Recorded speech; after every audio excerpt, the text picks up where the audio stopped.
Hello বন্ধুরা, আমি Sudip and welcome to filmy retake. এখন আমরা কথা বলবো একটা আপকামিং বাংলা সিনেমা যেটার নাম হচ্ছে পদাতিক। এর পরিচালনা করেছেন সৃজিত মুখার্জি এবং মৃণাল সেনকে ট্রিবিউট দিয়ে তিনি এই সিনেমাটা বানাচ্ছেন। চঞ্চল চৌধুরী মৃণাল সেনের ভূমিকায় অভিনয় করছে। তো এই টিজারটা আমার কেমন লাগলো দেখুন।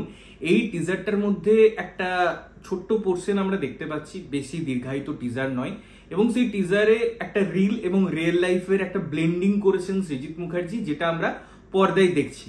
এবারে মৃণাল সেনের জীবন, তার সিনেমার প্রতি ভালোবাসা, তিনি যে ধরনের সিনেমা রিপ্রেজেন্ট করেছেন তার ছোটখাটো ঝলক অবশ্যই এর মধ্যে আছে।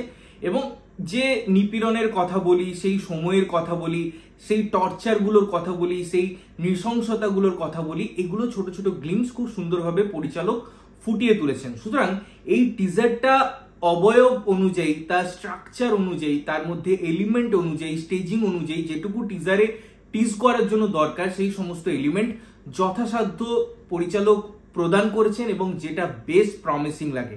চঞ্চল চৌধুরীকে মৃণাল সেনের ভূমিকায় অনবদ্য লাগছে, একদম অ্যাপ্রোপ্রিয়েট আমি বলবো ক্যারেক্টার, যেন একদম মনে হচ্ছে যেন আমরা রিয়েল লাইফে রিল ম্যানারে সেটা দেখছি, যেটা আমার খুব সুন্দর লেগেছে। এর ছোট ছোট ক্লিপিং এবং যেহেতু এটা মনোক্রমে তারা প্রেজেন্ট করার চেষ্টা করছে, ফলে যখন অ্যাকচুয়ালি আমরা এইচডি কোয়ালিটিতে ব্যাপারটা দেখছি এবং যখন মৃত্যু শোভাযাত্রায় ওই যে একটা হিউজ লোকজন ক্রাউডের ব্যাপারটা রিক্রিয়েশন করেছেন পরিচালক, সেটা বেশ ওই জায়গায় আমাদের নিয়ে যায়, ওই পুরো সিচুয়েশনটা আমাদের ফিল করায়।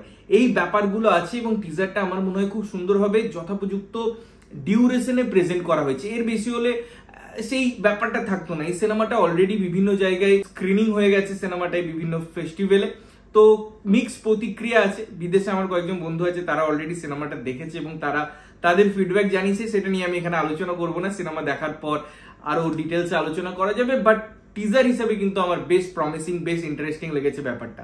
শুধু একটা জায়গায় আমার প্রবলেম, কারণ মৃণাল সেন বাংলাকে রিপ্রেজেন্ট করে, বাংলা সিনেমাকে রিপ্রেজেন্ট করে এবং তার জীবন কাহিনীতে আমরা পুরো ব্যাকগ্রাউন্ড জুড়ে একটা হিন্দি টোন, হিন্দি একটা ট্র্যাক শুনতে পেলাম। এটা আমার বেশ একটা ভালো লাগলো না। অনেকের হয়তো ভালো লাগতেও পারে, যেমন গুমনামি সিনেমায় আমি কথা বলছি, হয়তো নেতাজির কথা বলছে, বাট সেখানে ওই যে সোনু নিগমের গলায় গান, সেটা একটা আলাদা ক্রেজ ক্রিয়েট করে। ওই জায়গাটা একটা দারুণ মোমেন্ট বলে আমি মনে করি। বাট পুরো টিজারটা জুড়ে বাঙালিয়ানাকে আমি যখন রিপ্রেজেন্ট করছি পৃথিবীর সামনে যে টিজারটা দিয়ে, সেখানে আমার মনে হয় বাংলায় রিপ্রেজেন্ট হলে ব্যাপারটা আরো বেশি ভালো হতো, আরো শিহরিত আমাদের করতে পারতো। যদিও হিন্দি গানটা আমি খারাপ বলছি না, শুধুমাত্র আমি অডিও ভিজুয়াল যে কানেকশন তৈরি করার কথা, বাঙালি আনা, বাঙালি আভিজাত্য, বাঙালির আইকনকে নিয়ে কথা বলার ক্ষেত্রে আমার মনে হয় সেই জিনিসটা আমার জন্য ওয়ার্ক করছে না।